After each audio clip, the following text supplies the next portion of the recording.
नमस्कार दोस्तों, स्वागत है आप सभी का आपके अपने YouTube चैनल और नेक्स्ट एग्ज़ाम में। तो दोस्तों, आज है हम करेंगे 6 जुलाई 2023 के करंट अफेयर। पार्ट 2 होगा आज हमारा ये, यानी कि हमारा डे 2 है ये। आज ये करंट अफेयर काफ़ी ज़्यादा महत्वपूर्ण होने वाले हैं और काफ़ी ज़्यादा डिटेल में मैं आपको इनको करवाने वाला हूँ। तो चलिए स्टार्ट करते हैं। पहला क्वेश्चन है आपका, हाल ही में भारत की अध्यक्षता में हुए 23rd शंघाई शिखर सम्मेलन में अतिथि के रूप में किसे आमंत्रित किया गया?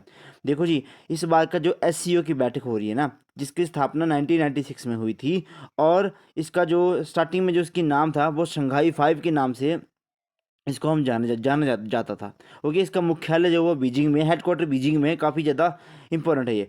शंघाई 5 में 1996 में इसका नाम शंघाई 5 था और 2001 में इसका नाम बदल के एससीओ कर दिया गया।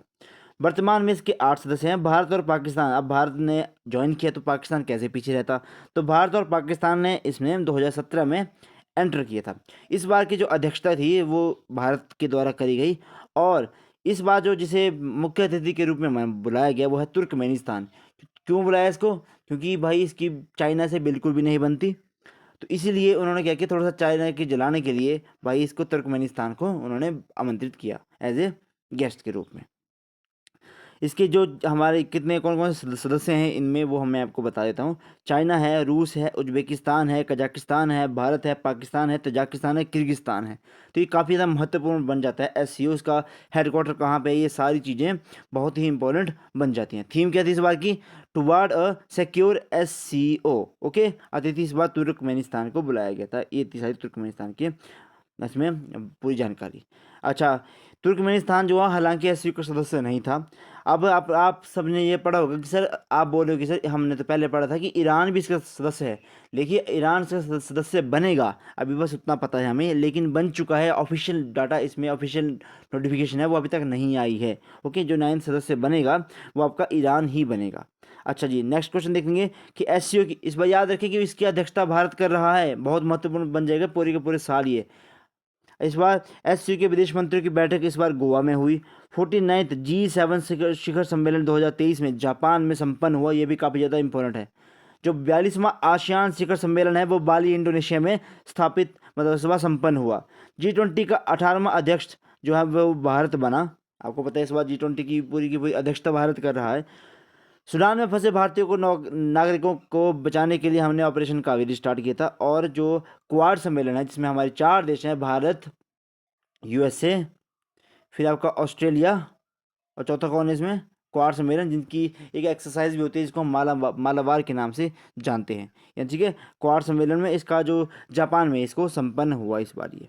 इसको भी याद रखिए, काफ़ी ज़्यादा महत्वपूर्ण बन जाता है ये भी। अगला क्वेश्चन देखेंगे, विश्व व्यापार संगठन की रिपोर्ट के मुताबिक वैश्विक वाणिज्यिक सेवाओं के निर्यात में दुगनी वृद्धि हासिल करने वाला देश कौन सा है?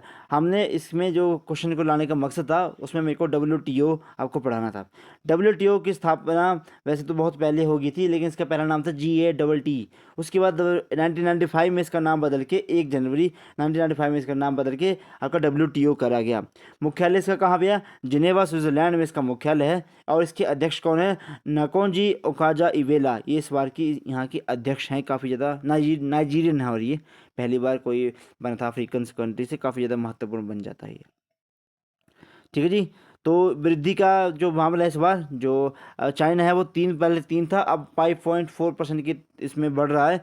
और आपका जो भारत है वो 2% था पहले, और 4.4 की स्पीड से इस बार बढ़ रहा है। यानी कि वृद्धि हासिल करने वाला भारत और चाइना दोनों हैं, जो दोगुनी वृद्धि से इस बार बढ़ रहे हैं आगे।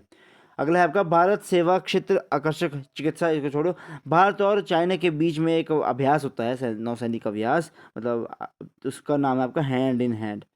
यूएनओ में जो भारत की स्थायी प्रतिनिधि है उसका नाम है आपका रुचिरा कंबोज। काफ़ी ज़्यादा महत्वपूर्ण नाम है ये भी।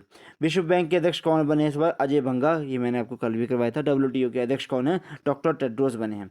आईएमएफ की अध्यक्ष कौन है? क्रिस्टिना जॉर्जिवा आईएमएफ की अध्यक्ष है, और इसका मुख्यालय कहाँ पे है? डब्ल्यू आपका वाशिंगटन डीसी के अंदर ही है।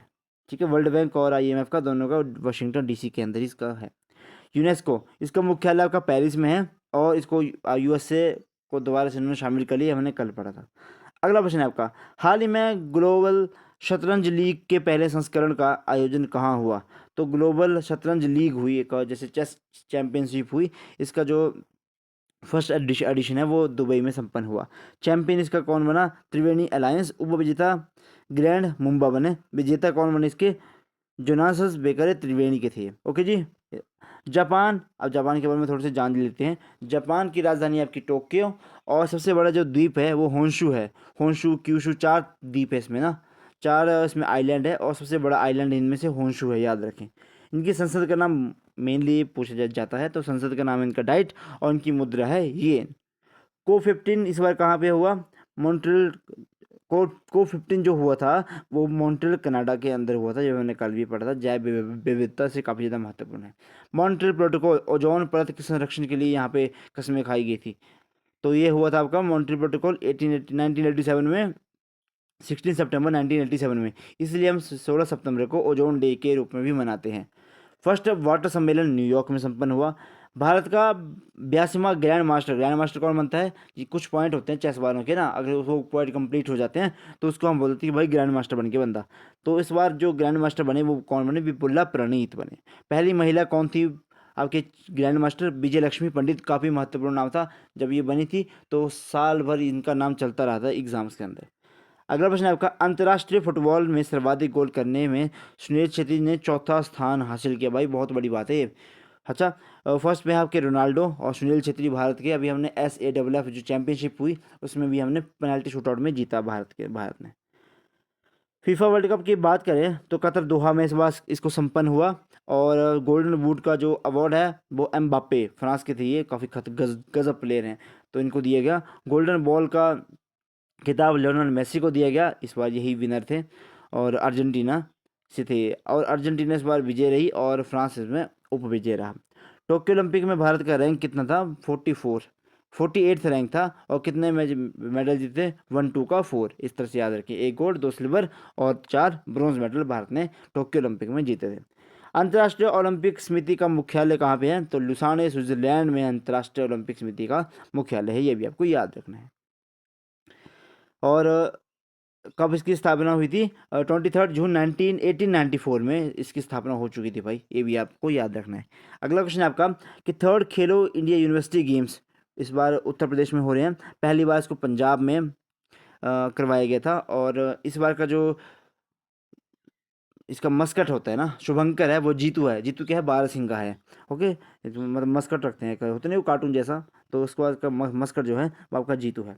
फर्स्ट प्रीमियर हैंडबॉल लीग जो है आपकी जयपुर राजस्थान में होगी, और उसका विजेता हुई थी, और विजेता महाराष्ट्र इसका बना। अगला आपका चौथा क्वेश्चन आज का, भारत में हाल ही में सर्वाधिक हाई ग्रेड फॉस्फेट का भंडारण कहाँ मिला?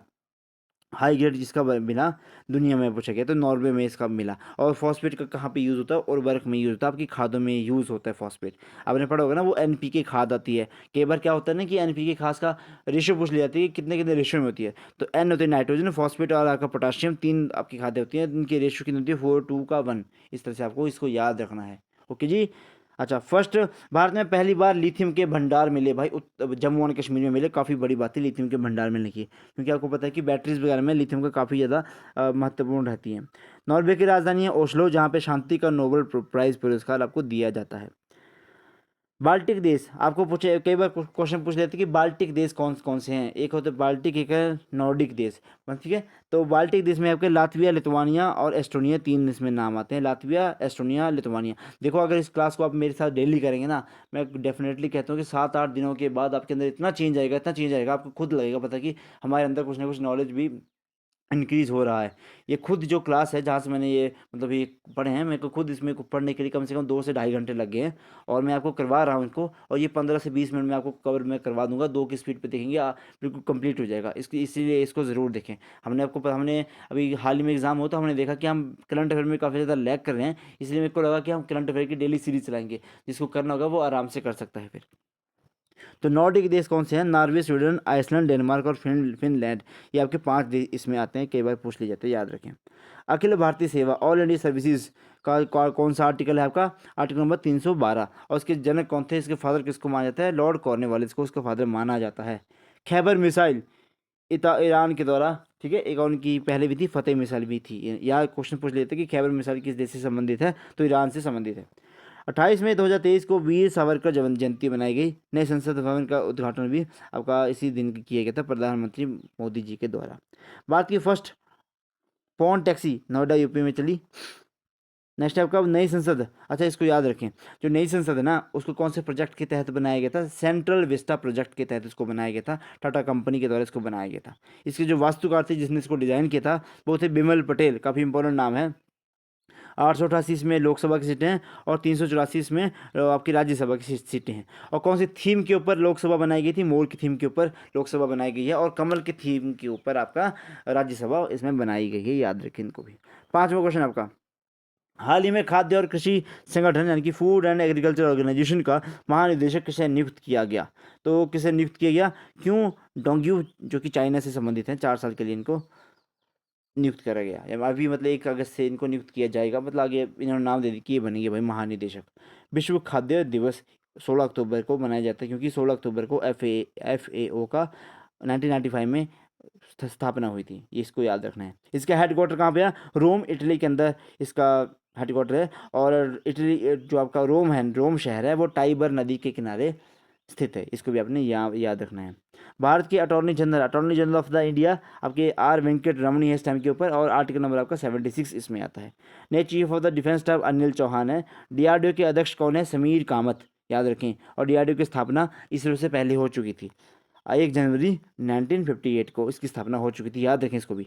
अगर आपका सेबी की फर्स्ट महिला अध्यक्ष कौन है? SEBI security exchange board of India Madhabi Puri Buch इसकी अध्यक्ष हैं, याद रखें भाई, बहुत महत्वपूर्ण है। कुछ और भी देख लेते हैं। मुख्य चुनाव आयुक्त इस टाइम राजीव कुमार हैं। यूपीएससी के नए अध्यक्ष कौन है? डॉक्टर मनोज सोनी हैं। नाबार्ड के अध्यक्ष कौन है? KV शांजी। शिव रमन समिति के बाद आपका नाबार्ड की स्थापना करी गई थी और इस टाइम इसके अध्यक्ष कौन है? KV शांजी इसके अध्यक्ष हैं। लेखा महानियंत्रण कौन है? SS दुबे। Okay, CGA। तो इस बार आपका एक होता है CAG कैग, वो अलग चीज़ है, वो मुर्मू जी हैं। ये CGA हैं, तो इस कौन कौन? SS दुबे। नीति आयोग के CEO कौन है? BBR सुब्रमण्यम इसके CEO हैं, ये इसको भी अपने याद रखना है। अगला प्रश्न देखिए, हाल ही में कैरिबियाई महिला प्रीमियर लीग का हिस्सा बनने वाली पहली भारतीय क्रिकेटर कौन सी हैं? तो भाई कैरिबियाई जो प्रीमियर लीग है इसमें आपका श्रेयंका पाटिल स्पिनर है कर्नाटका से, इन्होंने इसमें शिरकत की और ये गोवाना अमेजोन वॉरियर टीम की तरफ से ये खेलने वाली हैं, इसको भी आपको याद रखना है। महिला प्रीमियर लीग जो भारत में हुई थी इस बार पहली बार, 5 टीमें जिसने इसमें भाग लिया। मुंबई इसमें विजय रही। कप्तान कौन थी? हरमनप्रीत कौर। और हरमनप्रीत कौर आपकी प्यूमा जो जूतों वाला ब्रांड है ना आपका, उसमें ब्रांड एम्बेसडर भी हैं, बहुत ही महत्वपूर्ण नाम है। सबसे जो महंगी खिलाड़ी बिकी थी वो स्मृति मंधाना बिकी थी और इसको रॉयल चैलेंजर बेंगलोर ने इसको खरीदा था। और हर्बल लाइफ का ये ब्रांड एम्बेसडर है, इसको भी आपको याद रखना है। अगला प्रश्न आपका, विश्व टेस्ट चैंपियनशिप 2023 भारत 2 बार पहुंचा, 2 बार पहले न्यूजीलैंड से हारा फाइनल में जाके, और सेकंड टाइम भी भारत पहुंचा तो ऑस्ट्रेलिया से हार गया। ओके, तो विजेता इस बार का ऑस्ट्रेलिया रहा। कहीं ना कहीं आपको क्वेश्चन भी देखने को जरूर मिलेगा। और भी कुछ हमारे जो खेल से संबंधित है उनको कर लेते हैं रिवाइज। ICC अंडर-19 T20 महिला विश्व कप 2023 साउथ अफ्रीका में हुआ और विजेता इस बार भारत रहा। शायद ये पहली बार ही हुआ था, इंग्लैंड को हराकर भारत इसमें विजयी रहा, बहुत ही महत्वपूर्ण नाम है ये। ICC T20 महिला विश्व कप 2023 ऑस्ट्रेलिया के द्वारा जीता गया। IPL के बारे में देख लेते हैं कि 16वीं बार CSK ने इसको जीता और गुजरात टाइटंस को इसको इन्होंने हराया। Shubman Gill orange cap, purple cap आपका मोहम्मद शामी। ICC पुरुष test cricketer of the year 2022 का खिताब बेन स्टोक्स को दिया गया था, याद रखें, बहुत महत्वपूर्ण है ये भी। T20 पुरुष cricketer of the year Surya Kumar Yadav, sky जिसको हम कहते हैं ना, उनको इस खिताब से नवाजा गया। अगला प्रश्न आपका, हाल ही में जारी RBI रिपोर्ट के अनुसार मार्च 2023 के अंत में भारत का विदेशी ऋण कितना कर्ज लिया गया? कितना मतलब उन्होंने कर्ज लिया? तो 6 to 4.7 बिलियन डॉलर का कर्ज जो है लिया। पिछले वर्ष यही कितना था आपका? 5.6 बिलियन। तो देखो कितना ही ज़्यादा ना, कितना ज़्यादा ऋण हो चुका है इस बार, ये भी आपको देखने की इसमें बात है। भारत का जो सबसे बड़ा व्यापारिक भागीदार है वो अमेरिका है। सर्वाधिक घाटा जो हमें होता है, घाटा किस किस वजह से होती है? यानी कि हम उनको चीज़ें बहुत कम बेचते हैं और उनसे बहुत ज़्यादा चीज़ें खरीदते हैं, तो इसको हम कहते हैं ट्रेड डेफिसिट, है ना। तो ट्रेड डेफिसिट जो है वो आपका चाइना के साथ सबसे ज़्यादा है। सर्वाधिक निर्यातक शहर कौन सा है? जामनगर गुजरात। प्रेस जो फ्रीडम इंडेक्स है उसमें भारत का स्थान 161 है। वैश्विक शांति सूचकांक में भारत का जो रैंक है वो 126 है। इसको भी आपको याद रखना है। अच्छा, एक स्वच्छ सर्वेक्षण शहर होता है 2022, सबसे जो बड़े शहरों में सबसे स्वच्छ शहर है वो इंदौर है, लगातार 4-5 सालों से यही है। और जो सबसे छोटे जो शहर हैं, इसमें महाराष्ट्र का एक पंचगणी शहर है, वो सबसे छोटे शहर में सबसे ज़्यादा ज़्यादा साफ़ सुथरा है। राज्यों की बात करें तो मध्य प्रदेश सबसे ज़्यादा साफ़ सुथरा है, पता नहीं क्यों। पर अगला आपका वैश्विक आतंकवाद सूचकांक में भारत का जो रैंक है वो 13 है। हैप्पीनेस इंडेक्स में कितने लोग खुश हो रहते हैं यहाँ पे, तो उसमें भारत का रैंक 126 है। इंडिया जस्टिस रिपोर्ट में 2023 की रिपोर्ट आई थी, तो आपका पहले स्थान पे इसमें कर्नाटका है और लास्ट स्थान पे इसमें उत्तर प्रदेश है। बौद्धिक संपदा कितने आपको इंटेलेक्चुअल इसमें क्या है, इंटेलेक्चुअल प्रॉपर्टी राइट, इसमें आपका 42 इसमें भारत का रैंक है। अगला प्रश्न देख लेते हैं। हाल ही में ग्रामीण विकास मंत्रालय ने महिला SHG के उत्पादों को बेचने के लिए कौन सा मोबाइल ऐप लॉन्च किया, तो इस सारे से ऐप इन्होंने लॉन्च किया महिला स्वयं सहायता समूह उत्पाद बेचने के लिए। ओके, महिला सेल्फ हेल्प ग्रुप जो होते हैं, जिनमें आपने देखा होगा गांव गांव में होती है सेल्फ हेल्प ग्रुप, है ना, जिसको आपको याद रखना है। जल दूत ऐप ये ग्रामीण विकास मंत्रालय के द्वारा इसको चलाया गया, इसको भी याद रखें। कई बार जल शक्ति मंत्रालय आएगा तो आंसर आप जल शक्ति मंत्रालय यहाँ पे लगा के आ जाएंगे, जो कि गलत हो जाएगा। प्रहरी ऐप BSF के द्वारा चलाया गया। अमर सरकार पोर्टल ये त्रिपुरा के द्वारा चलाया गया। निदान पोर्टल मादक पदार्थों की तस्करी को रोकने के लिए, मादक क्या हो गया, नशीले पदार्थों को। फिर आपका स्केल ऐप चमड़ा उद्योगों से संबंधित है। किसान मोबाइल ऐप IIT रुड़की के द्वारा स्थापित इसको करा गया, स्टार्ट किसको किया गया। ई समाधान पोर्टल आपका UGC के द्वारा स्टार्ट किया गया। ई अमृत ऐप ये नीति आयोग जो आपके इलेक्ट्रिक व्हीकल के लिए इसको स्टार्ट किया गया। ई कुंभ पोर्टल भाषाओं के लिए, इसका जो स्टार्टिंग किया वो ग्रीस आपके राष्ट्रपति द्रौपदी मुर्मू के द्वारा ये इसको किया गया। अगला देखेंगे, हाल ही में केंद्रीय गृह मंत्री अमित शाह ने अक्षर रिवर क्रूज कहाँ लॉन्च किया, तो अक्षर रिवर क्रूज कहाँ किया, साबरमती फ्रंट में गुजरात में इसको स्टार्ट किया गया। अक्षरा नदी के ऊपर इस क्रूज को स्टार्ट किया गया। होते नहीं है वो चलती है क्रूज सेवाएं, है ना, एक जैसे वो चलने वाली किश्तियाँ, तो इसमें 165 यात्री इसमें आपकी यात्रा कर सकते हैं। एक आपकी भाई गंगा विलास, ये बहुत सबसे लंबी थी भाई। ये गंगा विलास जो क्रूज़ था, ये क्या मतलब वाराणसी से लेकर डिब्रूगढ़ असम तक इसने जाना था। 3200 किलोमीटर तक की इसने सफ़र तय करना था और 51 दिन का इसमें टूर था। ठीक है जी। MB एक्सप्रेस चेन्नई से श्रीलंका की ओर चलाया गया था। मालाबार अभ्यास आपके क्वाड देशों में होती हैं, तो क्वाड देश कौन से हैं, ऑस्ट्रेलिया, USA, इंडिया और जापान, 4 देश हैं इसमें। तर्कश जो है आपका भारत और USA के बीच में होती है। वरुण अभ्यास होता है और फ्रिंजेक्स अभ्यास भारत और फ्रांस के बीच में इसको करवाया जाता है। ट्रॉपिक्स 2023 हिंद महासागर में भारतीय नौसेना के द्वारा करा गया अभ्यास है। वीर गॉर्जियन भारत और जापान के द्वारा करा गया अभ्यास है। एफी इंडेक्स अफ्रीका और इंडिया के बीच में, ये पुणे में इसको करवाया गया। ऑपरेशन सद्भावना ये 2023 में लद्दाख में हुआ। एक था अभ्यास भारत और मालदीव के बीच में, एक था अभ्यास करवाया गया। भाई नया नाम है, याद रखें इसको। एक एक्वेरियन भी होता है इसमें। अगला प्रश्न आपका, हाल ही में विश्व प्रसिद्ध श्रावणी मेला कहाँ प्रारंभ हुआ। श्रावणी मेला आपके देवघर राज्य झारखंड में इसको स्टार्ट किया गया। श्रावण मास में इसके 8 सोमवार यानी कि 8 सोमवार इसमें चलाया जाता है। बाबा वैद्यनाथ मंदिर कहाँ पे है, देवघर में। कई बार क्वेश्चन पूछ लिया जाता है, तो आर्ट एंड कल्चर के कुछ और क्वेश्चन देख लेते हैं। रज महोत्सव आपके उड़ीसा में मनाया जाता है। खुजराहो नृत्य महोत्सव मध्य प्रदेश। लोसांग महोत्सव सिक्किम। लोसर महोत्सव आपका लद्दाख में। Lavender festival Jammu and Kashmir. Shirui lily महोत्सव है ये, जो कि मणिपुर में है। त्रिशूलपुरम उत्सव ये केरला में इसको मनाया जाता है। और आज का लास्ट क्वेश्चन है कि प्रधानमंत्री मोदी ने आंध्र प्रदेश में साई हीरा ग्लोबल कन्वेंशन सेंटर का उद्घाटन किया। तो ये थे आपके करंट अफेयर। आई होप अगर आपको करंट अफेयर जरा भी पसंद आ रहे होंगे ये सीरीज़, तो प्लीज़ प्लीज़ प्लीज़ इसको लाइक ज़रूर करें और दोस्तों के साथ शेयर जरूर करें। आपका दिन शुभ रहे। धन्यवाद। जय हिंद, जय हिमाचल।